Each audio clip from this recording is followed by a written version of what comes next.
Israeli দখলদার বাহিনীর ১৫ মাসের হামলায় গাজা উপত্যকা কার্যত পরিণত হয়েছে এক ধ্বংসস্তূপে।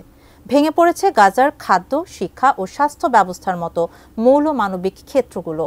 এমন কোনো স্থান বাদ নেই যেখানে দখলদার হানাদার বাহিনীর গোলার আঘাত পড়েনি, হোক তা বাড়িঘর, মসজিদ, স্কুল, হাসপাতাল কিংবা নিঃস্ব শরণার্থী শিবিরে। তাই কাঙ্ক্ষিত যুদ্ধবিরতির সাথে আরেকটি প্রশ্ন স্বভাবতই চলে আসছে, এরপর গাজা শাসন করবে কে? গাজাকে পুনর্গঠন করতে কত সময় লাগবে, খরচই বা হবে কত? বিস্তারিত জানাচ্ছেন ইমতিয়াজ আলম।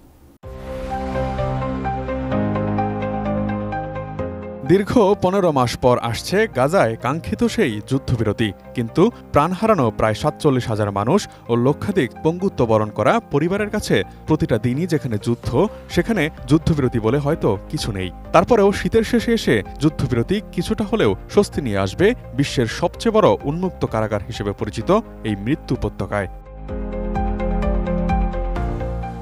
প্রশ্ন হচ্ছে, যুদ্ধবিরতি না হয় হলো, কিন্তু এরপর গাজাকে পুনর্গঠন করবে কে? তাতে খরচই বা হবে কতটা? গত বছর এএফপিকে একটি সাক্ষাৎকার দিয়েছিলেন হামাসের জ্যেষ্ঠ নেতা বাসেম নাইম। সেখানে তিনি বলেছিলেন, যুদ্ধবিরতির পর আর গাজা শাসনের দায়িত্বে থাকতে চাইছে না হামাস। হামাসের ঘনিষ্ঠ হিসেবে পরিচিত ফিলিস্তিনি রাজনৈতিক বিশ্লেষক ইয়াসির আবু হেইন এএফপিকে বলেছিলেন, স্থায়ী যুদ্ধবিরতি জারির পর হামাস আর ক্ষমতায় থাকতে চায় না এবং জনগণের ম্যান্ডেটপ্রাপ্ত কোনো ফিলিস্তিনি গোষ্ঠীর কাছে ক্ষমতা হস্তান্তরের ব্যাপারে তারা সিদ্ধান্ত নিয়েছে।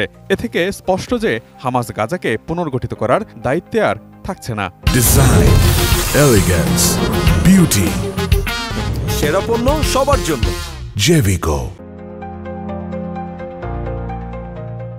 আল জাজিরার প্রতিবেদন অনুসারে যুদ্ধবিরতির চুক্তিতে গাজা শাসনের পরবর্তী দায়িত্ব কার কাছে যাবে তা নিয়ে স্পষ্ট কিছু বলা নেই। তবে ধারণা করা হচ্ছে, পশ্চিম তীর নিয়ন্ত্রণ করা মাহমুদ আব্বাসের প্যালেস্টাইন অথরিটি দায়িত্ব নেবে গাজার। যুক্তরাষ্ট্রও চায় প্যালেস্টাইন অথরিটির একটি নতুন সংস্করণ গাজার দায়িত্ব গ্রহণ করুক। গাজায় প্যালেস্টাইন অথরিটির আধিপত্য কমলেও স্থানীয় সরকারের পৌরসভাগুলো এখনও তাদেরই নিয়ন্ত্রণে। এমনকি গাজার লাইফলাইন খ্যাত রাফা ক্রসিংয়ের দায়িত্বেও রয়েছে তারা। একই সাথে প্যালেস্টাইন অথরিটির আন্তর্জাতিক গ্রহণযোগ্যতার কারণে এছাড়া অন্য কোনো উপায়ও নেই সামনে। ১৯ জানুয়ারি থেকে কার্যকর হওয়া যুদ্ধবিরতির ৮৪ দিন পর ১২ এপ্রিল যুদ্ধবিরতির তৃতীয় ধাপ শুরু হবে।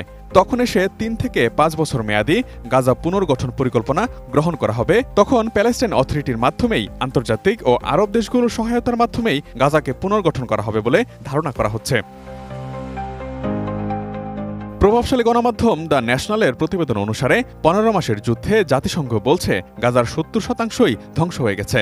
গত এপ্রিলে বিশ্বব্যাংক প্রকাশিত একটি প্রতিবেদন বলেছিল, গাজা উপত্যকা পুনর্নির্মাণের জন্য $১৮.৫ বিলিয়ন প্রয়োজন, যা এখন আরও বাড়বে। বিশ্বব্যাংক জানিয়েছে, গাজার অন্তত ৫৬টি বিদ্যালয় ধ্বংস এবং ২১৯টি বিদ্যালয় ব্যাপকভাবে ক্ষতিগ্রস্ত হয়েছে।